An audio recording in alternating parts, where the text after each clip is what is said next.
L'écriture est un flux du domaine comptabilité. Ce flux vous permet d'enregistrer les différentes écritures comptables de votre société. La liste des écritures existantes est présentée dans la grille au centre de l'écran. La plupart de ces écritures sont créées automatiquement par les flux d'achat, de vente ou de stock. Vous pouvez aussi créer manuellement des écritures directement dans le module comptabilité. Pour cela, créez une nouvelle écriture en cliquant sur Créer écriture.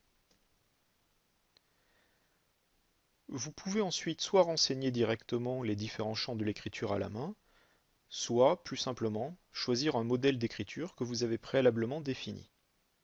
Ici par exemple, nous allons utiliser un modèle. Les différents champs d'en-tête et de poste d'écriture sont alors automatiquement initialisés. Ces champs sont tous modifiables. Le premier champ est le journal, qui précise la nature de l'écriture.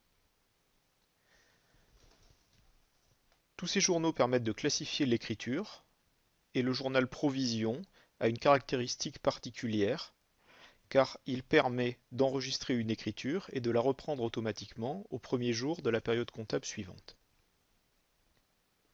Précisez le libellé de l'écriture, un numéro de référence, la date de pièce et la date comptable. Ici par exemple, nous allons modifier la date comptable pour la placer sur avril. Vous pouvez préciser la devise, le cours de conversion si la devise n'est pas l'euro, ou vous pouvez aussi choisir d'effectuer une conversion manuelle pour chaque ligne de l'écriture. Dans le cadre d'une provision, vous aurez aussi à préciser la date de reprise si vous ne souhaitez pas que ce soit le premier jour de la période suivante. Indiquez ensuite les différents postes pour l'écriture comptable. Pour chaque poste, vous devez choisir un sens, débit ou crédit, un compte sur lequel comptabiliser le poste.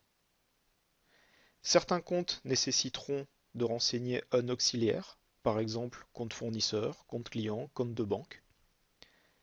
De même, certains comptes nécessiteront de renseigner un centre d'imputation si le compte a été déclaré comme imputé en analytique.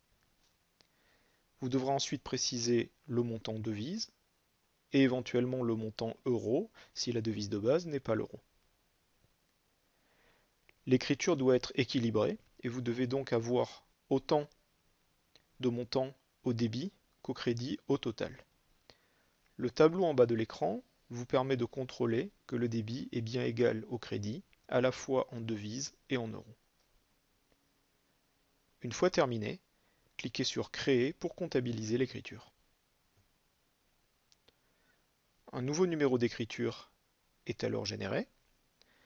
La liste des écritures est mise à jour, ainsi que la liste des objets récents.